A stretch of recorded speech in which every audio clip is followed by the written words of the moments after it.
Fluxo. A partir de agora, a Universitária apresenta Contrafluxo.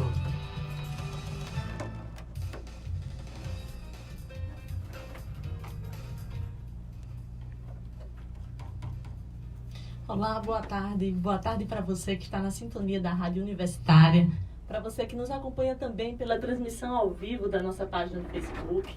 São agora 12 horas e 29 minutos e nós vamos juntos até as 13 horas. Começa agora o programa Contrafluxo, uma parceria com a Rádio Universitária que tem o apoio do Adurne Sindicato. Eu me chamo Jana Sá e com o colega jornalista Rui Rocha, estamos todas as sextas juntos neste horário para batermos um papo sobre política, educação e cultura. Boa tarde, Rui. Boa tarde, Jana. Boa tarde, Jana Sá. Boa tarde, pessoal que está aí na escuta, que está aí no Facebook. Boa tarde, Henrique Fontes, nosso convidado especial de hoje, para falar de cultura. É uma alegria tu contar contigo. Isso, estamos aqui com ator, escritor, dramaturgo, Isso. potiguar, sócio fundador também da Casa da Ribeira, Henrique Fontes. Boa tarde, Henrique, seja muito bem-vindo. Boa tarde, Jana, Rui, Rafael que está aqui também, Edinaldo ali nos controles. É um prazer estar nesse programa que eu já sei que é barra pesada. Ih, caramba, olha a responsabilidade chegando aí. Se é no contrafluxo, meu filho. Também aqui conosco nos estúdios da Rádio Universitária, o jornalista, escritor e editor da agência Saiba Mais, Rafael Duarte, que vai estar apresentando conosco uma série de 3 programas em que nós estamos fazendo um balanço do ano de 2019, dentro dos 3 principais temas do programa, que é educação, cultura e política. Boa tarde, Rafael.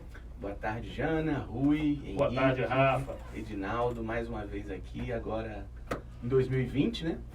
Vamos conversar aí sobre cultura hoje com o nosso convidado especial, Henrique Fontes. E a gente lembra, né? Quem quiser participar pode mandar mensagem pelo Facebook ou então pode mandar mensagem pelo WhatsApp. O nosso número é 98131-4441. Repetindo o nosso WhatsApp, 98131-4441.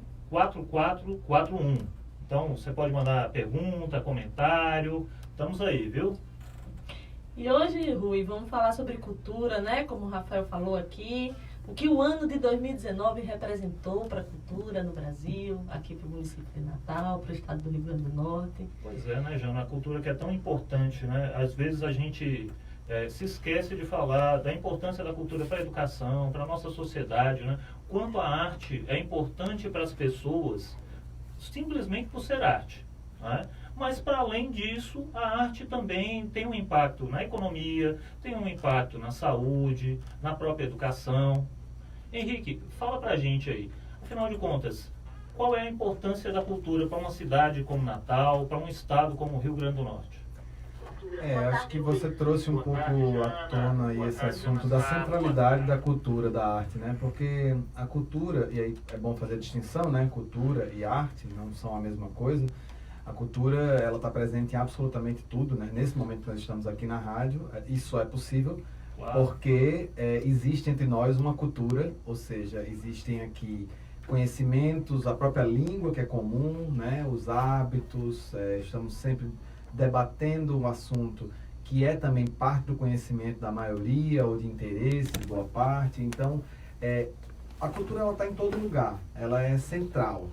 E claro que não é interessante algo que seja tão central na vida das pessoas, que isso seja aprimorado e desenvolvido. Eu digo que não é interessante de uma forma irônica, claro, mas... Tem muita gente que não valoriza, né?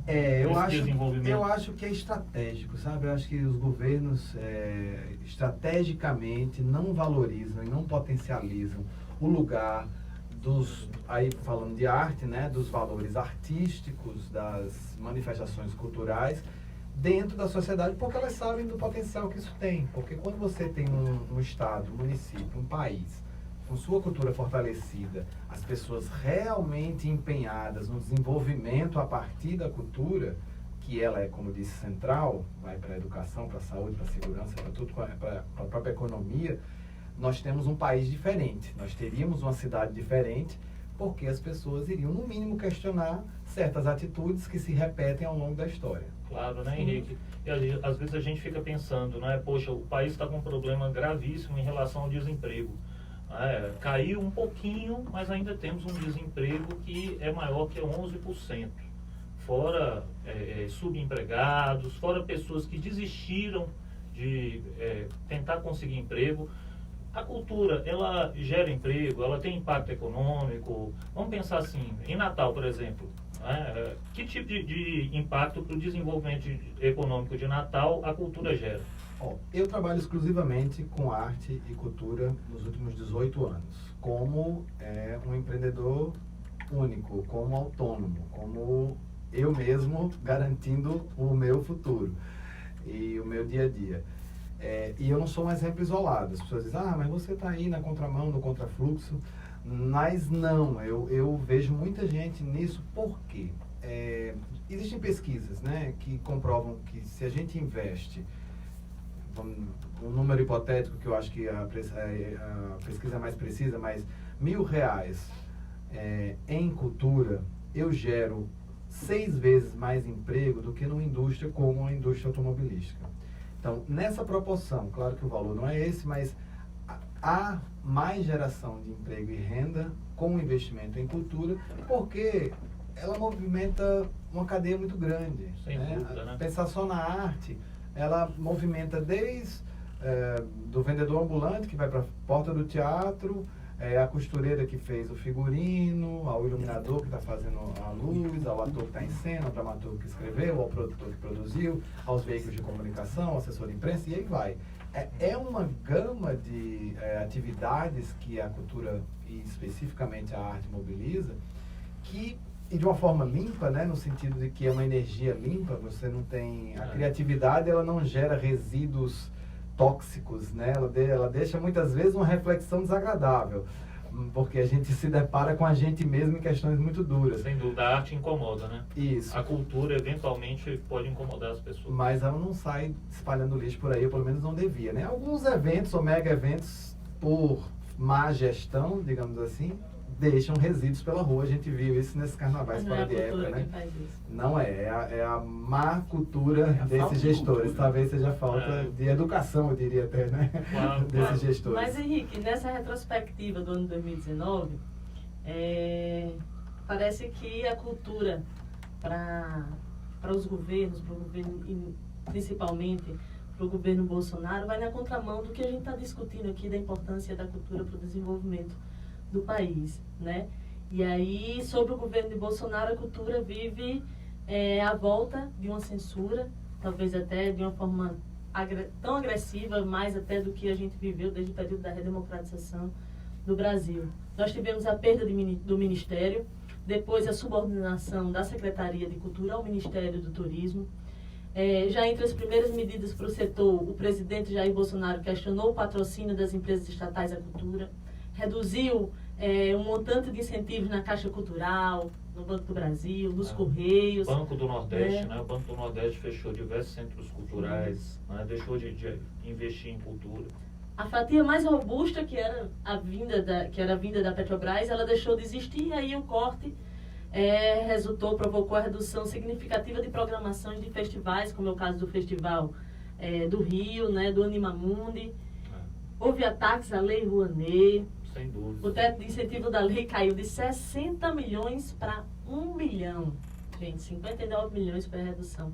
Tivemos ataques à Ancine, a Agência Nacional do Cinema, até a sua paralisação, acho que no mês de abril, né? De fato.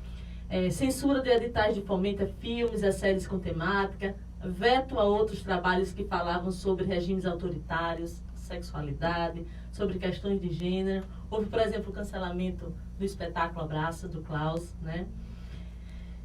Que trazia a história de um governo que proibiu os cidadãos de falar, tal. Ataques à atriz Fernanda Montenegro, que foi classificada pelo governo de atriz sórdida e mentirosa. Né? Agora me diga, Henrique, nesse cenário de dificuldades, de censura, de falta de fomento, essa é uma realidade apenas no plano nacional, ou também essa realidade é trazida aqui para o plano municipal, né, para o município de Natal e até para o estado do Rio Grande do Norte?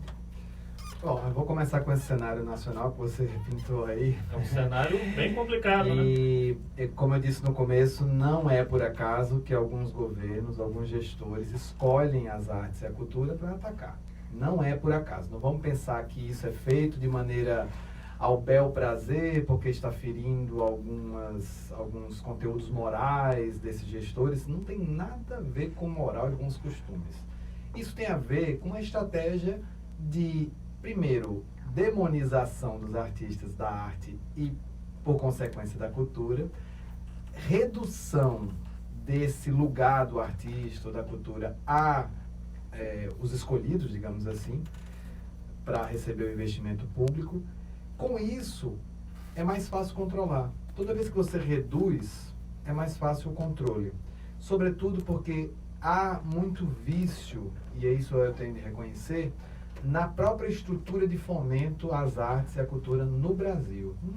Eu vou dizer talvez no mundo, porque a cultura de fomento no Brasil, ela replica o modelo americano, Sim, que sim. também tem uma série de vícios. E com vícios que eu quero dizer, gente, para você talvez não esteja entendendo, é que o próprio ciclo de fomento, atrelado a leis de incentivo, que são atrelados ao marketing das empresas, que é quem destina a maior parte do recurso àquelas atrações artistas que eles escolhem, definem como sendo os melhores, né? Por que esses marketings, eles vão, será que pensar no que é melhor para a cultura brasileira ou vão pensar no que é melhor para divulgar a marca deles, né? Uma empresa que patrocina um Circo de Soleil da vida, em troca, botando na cláusula do contrato que aquele artista faça uma propaganda gratuita para ele durante mais de 4 anos, fizeram isso aqui, né? Estou falando do Bradesco, todo mundo sabe. Isso é controle. Da mesma forma como o governo, querendo colocar aí talvez uma política neopentecostal como fachada, né, dizendo que os valores da família brasileira estão sendo feridos e por isso filmes como Bruna Surfistinha não podem ser patrocinados, dizendo que espetáculos como o do Silvério Pereira, um grande artista cearense, meu amigo, e que tem um trabalho, uma pesquisa super séria sobre travestis, né, e trans, a própria Renata Carvalho, nesse assunto aí do teatro trans, foi muito perseguida com o espetáculo dela, o Evangelho segundo Jesus Cristo, Rainha do Céu, né? Então, quando se coloca tudo isso em análise, que você olha cada ação de repressão, o próprio Klaus com um abraço, a própria Mulher Monstro também, de um ator daqui, né? Também que agora sofreu retaliações, o né? Zé Neto Barbosa, que sofreu perseguição desde o começo do ano lá em Curitiba. Quando você coloca isso na mesa e você analisa, dá para perceber uma unidade nisso. Dá para perceber o interesse de que se enfraqueça justamente onde a arte vem ganhando espaço, que é na diversidade, que é as pessoas quererem ver corpos diversos, assuntos diversos, pontos de discussão conflitantes, o que é importante para a arte, e não é interessante para o governo que essas vozes, né, dissonantes do discurso deles, elas ganhem força. É interessante para eles que isso esteja num gueto, isolado, que só quem acesse, enfim, é quem tem a condição de chegar lá. Então, eu acho que esse é um plano realmente bem feito. Agora, falando do cenário local.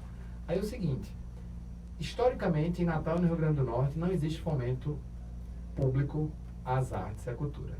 Não existe.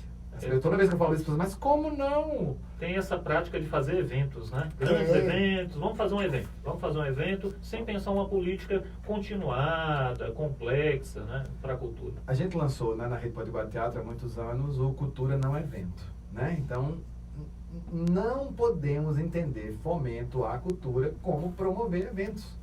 Sistematicamente, o que se faz nesse estado, nesse município, há pelo menos 20 anos, são eventos. Mesmo quando há uma estruturação do evento para que ele deixe algum resíduo para a cidade, ele é eventual, ou seja, ele acontece esse ano, acontece nesse período, e não sei se ano que vem vai acontecer, não sei se isso vai ter formação de novos públicos, formação de novos artistas. Não se pensa a importância desse evento, né? Como ele se enquadra para a educação, ou como ele se enquadra para a política cultural como um todo, até porque o pessoal tem essa dificuldade, né, em pensar a política cultural com a forma ampla. E não se pensa isso ao médio e longo prazo, só se pensa no imediatismo, né? Então, eu acho no fim absurdo... do ano, vamos encher de evento no fim do ano. Exatamente, é isso que eu ia dizer, é uma Política de governo, né, Henrique? Você não pensa o Estado como realmente... Para mim é meramente propaganda política. Meramente. Você fazer esses eventos é você divulgar a marca do governo naquele evento para muita gente. E faz umas imagens bonitas, agora de drone, inclusive, e pronto, divulga como sendo um grande sucesso. Mas isso deixa muito pouco. Isso deixa muito pouco. Isso fomenta muito pouco. A gente tem que entender o que é o fomento, né? Que ela alia a formação e a construção de uma sociedade mais plural, mais justa. E a gente fica remando nessa maré. Aí estou dizendo isso assim de coração aberto, porque eu tenho esperanças que no governo agora do Estado a gente possa ter um diferencial. Ainda não se mostrou uns sinais aqui e ali de vontades, mas não se mostrou de fato. Na prefeitura há sinais também, né? Ele fez eventos, mas também eventos de novo, né? Beco da Lama, algumas ações. Mas precisa se entender essa estruturação do fomento às artes e fomento à cultura. Então esse é o programa Contrafluxo. Nós estamos conversando com o Henrique Fontes, né, que é realizador cultural, né, atua no teatro, no audiovisual, está na Casa da Ribeira, um espaço de resistência super importante. Henrique, e assim, vocês acabaram de realizar um evento que, assim, completamente independente, né, sem fomento, que foi o FICA. E aí, como foi realizar esse tipo de evento? Pois é, como a gente não entende as nossas realizações ou não quer entender como eventuais, né? O FICA, que é o Festival da Casa da Ribeira, ele aconteceu em 2018, a gente teve patrocínio naquela época, e não ia acontecer em 2019 porque a gente não conseguiu patrocínio. Tentamos de todas as formas e até setembro não tinha conseguido nada. O festival acontecia normalmente entre março e abril.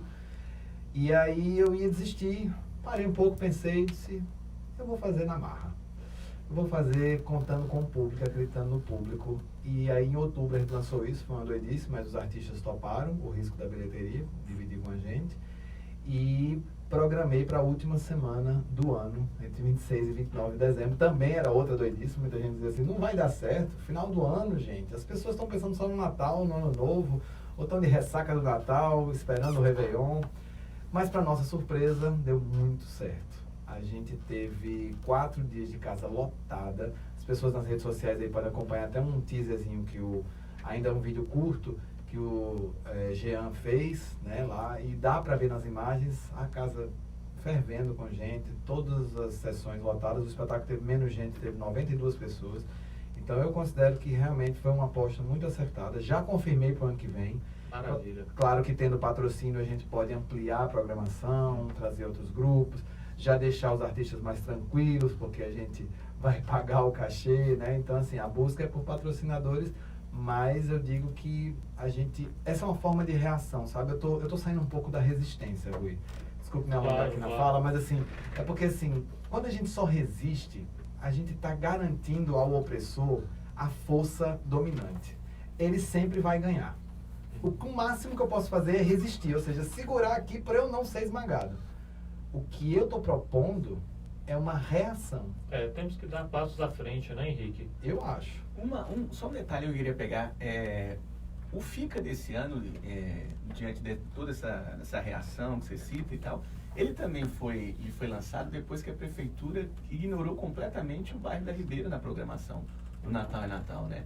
Há uma certa... ele pode dizer que não e tal, mas no próprio discurso há uma rejeição por parte dessa atual gestão da prefeitura do bairro da Ribeira. Eu lembro que num evento você até gravou um vídeo logo depois e tal, a gente repercutiu no Saiba Mais, dele dizendo tô falando do Álvaro Dias, do prefeito de Natal, falando que investiu no Beco da Lama para que ele não se transformasse numa ribeira. Como é que você... Uma declaração bem feliz, né?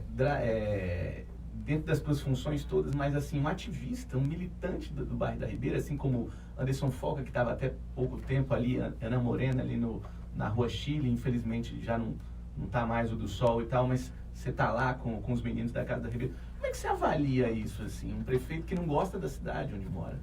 Eu acho que é um prefeito talvez que desconheça o bairro da Ribeira, né? Eu acho muito bacana o que ele tem feito pelo centro da cidade, modo algum eu estou aqui desmerecendo, eu acho que ali foi uma boa sacada e, enfim, eu espero que continue, desenvolva, cresça, mas a gente tem que lembrar da cidade como um todo, não só do bairro da Ribeira, claro, de outros bairros da cidade, mas falando na Ribeira, realmente essa declaração dele foi muito infeliz e foi num evento, para mim, assim, eu tive que gravar aquele vídeo porque era um evento que era os motores do desenvolvimento, né, assim, tava, por exemplo, Danilo Miranda presente, né, um cara que diretor-geral do SESC de São Paulo e um cara que, assim, tem uma visão de cultura, referência. Uma vasta atuação na cultura. Aí, assim, fica feio para a cidade ter, assim, um prefeito dizer que um bairro, né, assim, desmerecendo categoricamente, como se a Ribeira fosse realmente... Depois, inclusive, que eu postei nas redes, ele deu uma declaração dizendo que não sabia que tinha um teatro ali na rua. É um desconhecimento muito grande. Né? Então é desconhecimento, falta ele entender, inclusive, esse histórico recente, né? A gente vai fazer 20 anos lá na Casa da Ribeira, fazendo a mesma ação que ele faz, por exemplo, no Beitalã, mas se você for comparar com o Circuito Cultural Ribeira, ela se perde, ela é ínfima dentro do que é o Circuito Cultural Ribeira, que já fizemos 6 edições de parceria com o do Sol, você lembrou? Quer dizer, o bairro se enche de 6 mil pessoas, uma vez por mês. Isso tem eco, isso tem uma repercussão na sociedade e eu acho que precisa ser visto. Estamos aqui conversando com Henrique Fontes, são agora 12 horas e 50 minutos, vamos chamar um intervalo e depois do intervalo a gente continua aqui o bate-papo sobre cultura.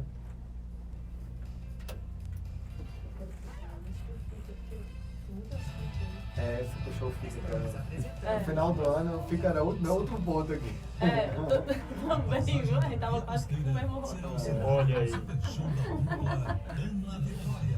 Tem uma coisa. Muita coisa, né? Puxa muito assunto, né? Rui, entra Uma coisa mais. disso da perseguição. Não dá pra ver Rui. Tem que ser nem ele, entra mais. Isso. Eles que aparecem.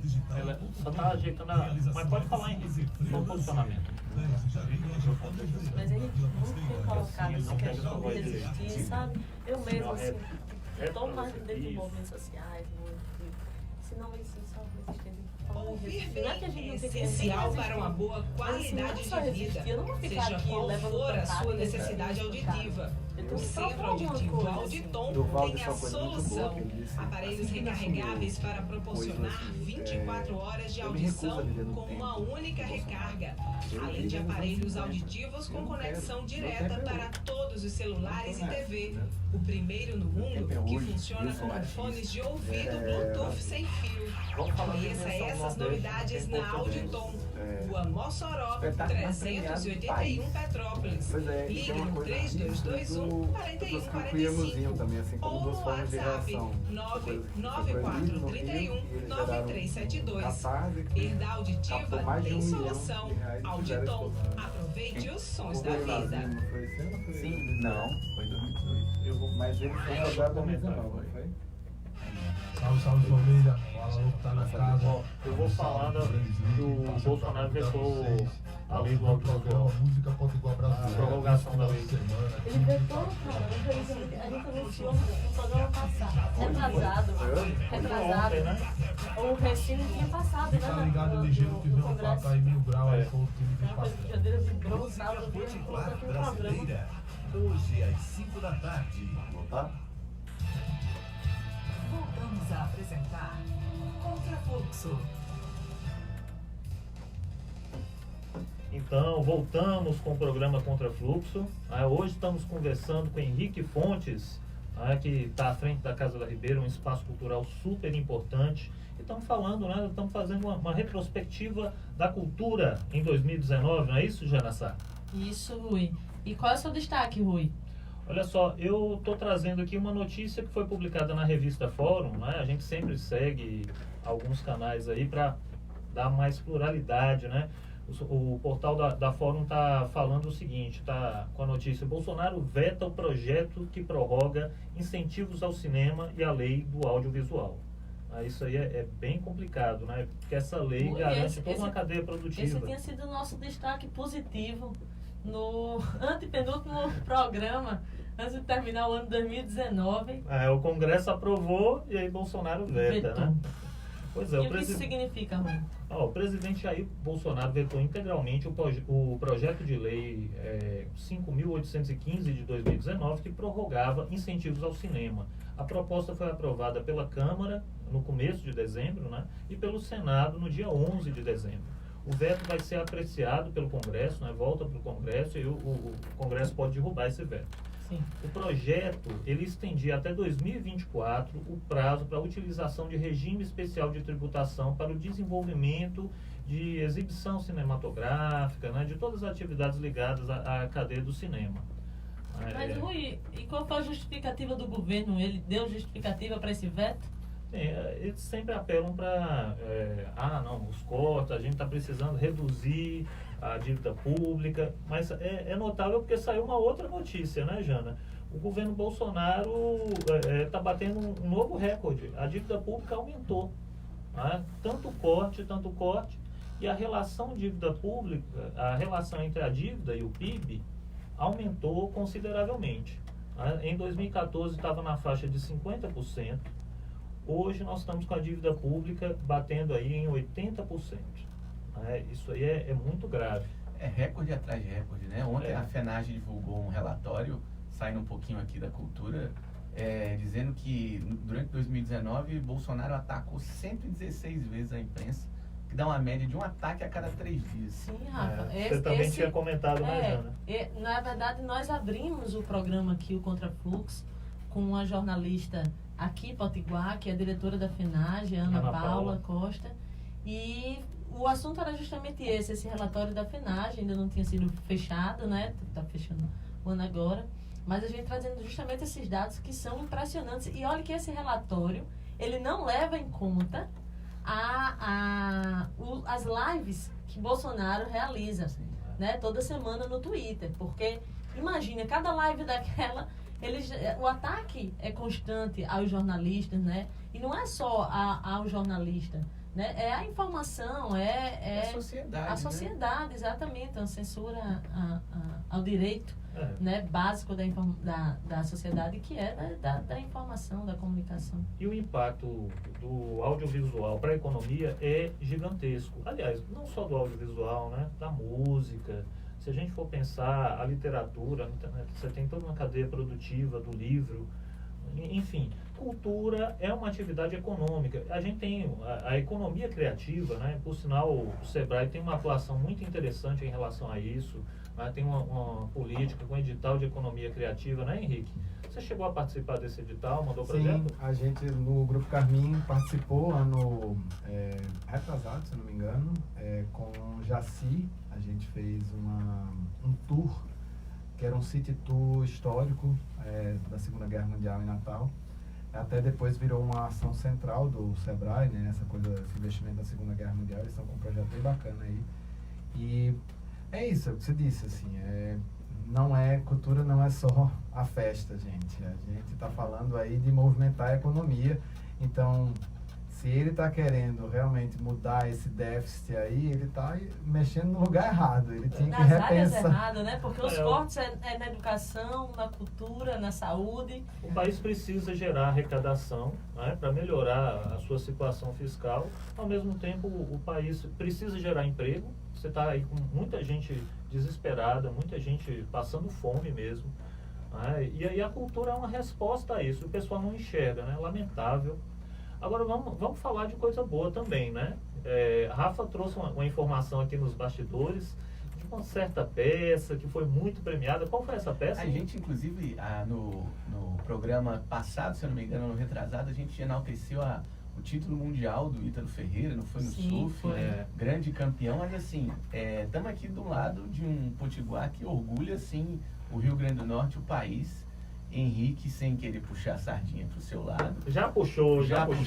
Sardinha, mas, assim, todos os peixes do mar. Henrique é ator do espetáculo A Invenção do Nordeste, inspirada no livro do professor Durval Muniz de Albuquerque Júnior, que tem a honra de ser colunista do Saiba Mais. Olha aí. A peça foi simplesmente a mais premiada do país, né, Henrique? Quantos prêmios vocês levaram ao todo? Foram 9, incluindo um Shell, não foi? Foi. A gente, dos 16 que a gente concorreu, a gente ganhou 9, né? O que conferiu esse esse fato, é um fato que a gente só se deu conta depois que um jornalista de São Paulo falou isso, que foi das peças que concorreram no ano passado, foi a que foi mais premiada, né? Porque em todos os prêmios que a gente concorreu, porque cada prêmio tem várias categorias, né? Então era pelo menos 1 ou 2 categorias por prêmio.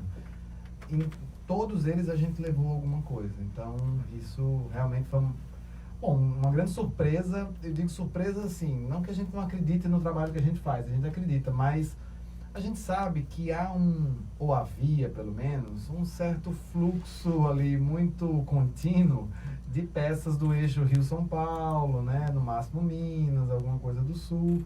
Aqui ali escapava alguma coisa para o Nordeste, mas muito centrado ali onde talvez tivesse o maior investimento, né? E essas peças eram historicamente escolhidas a partir dali. Inclusive o prêmio Sesgran Rio foi uma grande surpresa, foi o primeiro que a gente ganhou, que era um prêmio importantíssimo do Rio. E ele é nacional, mas ele historicamente só premiou basicamente grupos do Rio. E a gente ganha como melhor espetáculo, foi assim, desbancando o musical Elsa, por exemplo, que eu acho uma peça incrível, assim, belíssimo, das melhores coisas que eu vi ano passado. Mas foi isso, assim, eu acho que isso deu para o Carminha esse lugar da gente furar um pouco essa bolha e mostrar.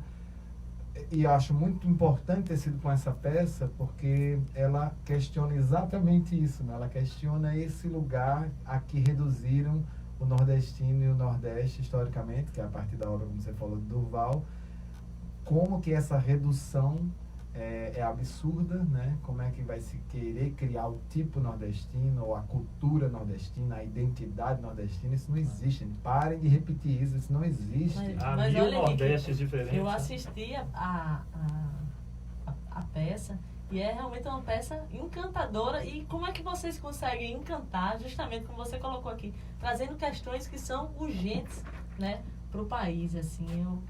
Realmente parabéns pelo trabalho. Eu vocês queria realizaram. até falar uma coisa. Ela assistiu, a segunda vez que vocês apresentaram na Casa da Ribeira, vocês estrearam acho que numa sexta, eu fui no sábado e tive a oportunidade de assistir no Teatro Carlos Gomes, no Rio de Janeiro, acho que em outubro, Isso. em julho mais ou menos, foi em julho. Foi melhor, foi. Em julho. E impressionante como o público se identificou, assim, aquela história do Tolstói, de cante o seu quintal e serás universal, é isso, né, assim, a sensação de pertencimento que os cariocas mesmo, eu conversei com alguns, fiz uma matéria, depois conversando com as pessoas, elas se sentiam parte ali. Sim, até porque a gente está falando do Nordeste, do nordestino, mas a gente está falando também dessa redução identitária, que muita gente não se reconhece, assim. Você vai dizer, eu nasci numa periferia de uma cidade grande e por isso eu tenho que gostar daquele tipo de música, eu tenho que me vestir daquele jeito, eu tenho que comer aquela comida. Não, né? A cultura ela é fluxo, ela se desenvolve. Eu posso até nascer com aqueles hábitos ali, né, na minha família, mas eu posso expandir meus horizontes para outros lugares. Então acho que a peça fala isso, fala dessa redução identitária, entender que isso não existe. A gente declara isso na peça, né? Identidade, isso não existe. Existem identidades. O Nordeste é muito maior, muito mais amplo, muito mais diversificado do que as pessoas enxergam, né, quando usam, né, os óculos do preconceito. Parece que esse segundo bloco iniciou com a notícia ruim, mas a gente vai finalizando o programa com coisas boas, né? E aí vamos para a agenda cultural. E nada melhor do que começar o ano com muita alegria, muito humor. O que é que temos aí, Rui? Contrafluxo, momento cultural. Pois é, Jana, a minha dica de cultura é o Festival Palhaçaria, né? Se a Mostra Palhaçada, esse festival vai acontecer em 3 espaços diferentes, né? Lá no Espaço Tropa Trupe, vai acontecer no TC Sol, né? Tem tem todo um envolvimento, diversos palhaços estão envolvidos, aí é uma programação também para a família, né? É muito bacana de acompanhar. Lembrando, né, Rui, que ele teve sua primeira edição realizada em 2017, que foi lá no TC Sol. Era uma parceria da Tropa Trupe com o grupo Facetas, Mutretas e Outras Histórias. Ficou meio que adormecido, mas não desapareceu, e aí eles estão retomando agora. E essa segunda mostra, Rui, vai trazer forte uma representatividade da palhaçaria feminina. Isso Olha é só bacana. que bacana. Muito bom. Então tem atividade no TC Sol, né? começa nesta sexta, hoje, 19 horas, o Teatrinho do Facetas, né, com o espetáculo Canudo se Apaixona, né, com a participação aí do palhaço Canudo. Jorge Holanda, maravilhoso, grande ator. Craque. E aí no sábado, amanhã, 10 da manhã, no Parque das Dunas, tem Roubando Sorrisos, né, com o palhaço Alfinete, palhaço Todinho, palhaço Chaveirinho. Então tem várias atividades aí para criança, para as crianças um pouquinho mais velhas, né, para quem é criança até hoje, né, como nós. Né, dona Jana? Eu adoro assistir. Eu tô ligado que você não perde atividade cultural, né? De jeito nenhum. E aí, Rafa, você tem algum destaque? Eu tenho sim. Sérgio Groove, um dos maiores baixistas do país, do Brasil. Talentosíssimo. Incrível, um dos maiores músicos desse país, vai estar na volta do Som da Mata, no Parque das Dunas, a partir das 16h30 do domingo. Imperdível o show dele, imperdível. Olha aí, e Muito Henrique? bacana. Você tem algum destaque de agenda cultural para esse fim de semana? Olha, o meu destaque ia ser o que vocês já deram da palhaçaria aí, da Se Amostra Palhaçada. Eu só quero adicionar uma coisa aí. Eles foram mais radicais do que a gente no FICA. Eles estão fazendo a rodada do chapéu. Eles não cobram entrada, todos os eventos, a não ser no Parque das Dunas, que é R$1, mas no final eles dizem que é entrada franca e a saída no chapéu, né? Então vamos todo mundo, gente, para fazer, não é só porque é legal e tal, mas é porque são espetáculos muito bons, assim. E contribuir, né, com a galera, lembrar do chapéu também. Então tem atividades lá no Facetas, na Praça do Disco Voador, né, a famosa Praça do Disco Voador lá em Ponta Negra, né, no Parque das Dunas. Então vamos chegar, né, vamos levar a família, vamos divulgar aí. Então, Jana, fechamos por hoje? Fechamos mais um programa Contra Fluxo, agora são 13 horas e 5 minutos. Agradecer aqui a presença mais uma vez de Rafael Duarte. Obrigado, Rafa, pela colaboração. E estaremos juntos mais uma vez, né? Esse agradecimento. Mas Rafa vai participar do nosso próximo programa, a retrospectiva agora na área da política aqui no estado do Rio Grande do Norte. Eita, que a gente vai ter que estender esse programa, Edinaldo. Agradecer mais uma vez a Edinaldo Martins. Edinaldo, brigadão aí pelo apoio, pela parceria aqui. Valeu, Edinaldo. Do programa. Agradecer a presença de Uma Henrique honra Fontes. ter Henrique Fontes aqui. Olha, Henrique, a gente passava a tarde toda conversando aqui, nem nota passar o tempo. Eu que agradeço, um prazer. Agradecer a Elan. Elan tá aí nas redes Obrigada, sociais Elan, digitais. pelo apoio aqui. Valeu, pessoal. Beijo. E agradecer a audiência, né, Rui? Vamos agradecer a audiência da rádio. Agradecer as pessoas que estão acompanhando a gente no Facebook. Sei que o tempo está estourado, mas agradecer aqui a Gabriel Alcioli, a Marlon Fernandes, a Bernadette Cavalcante, a minha mãe, Fátima Sack. Todos os dias é a primeira a abrir aqui. E a Liciane Oliveira, que diz aqui, viu, Rafa? Beijo, eu ia dizer aqui, quando você falou, puxou a sardinha pro Saiba Mais, ela botou o 3º programa do Rafael. Já pode pedir música. Olha aí. Acho que ela não viu, foi as redes sociais de Rafael Duarte. Ouviu e botou ligando, né? Que eu soube que no Réveillon ele teve cantor aí também. Rapaz, esse cara é um artista. Esse cara é um artista. Diz que ele concorreu lá com Pedrinho Mendes, Dani Cruz. Aí cantou, olha só. Foi a atração principal da festa. Rafael, o homem dos 1000 talentos. Obrigado. Até a próxima sexta, 12h30. Aqui na FM Universitária ou então pelo Facebook. Beijo, pessoal. Valeu. Beijo, tchau. Tchau, galera.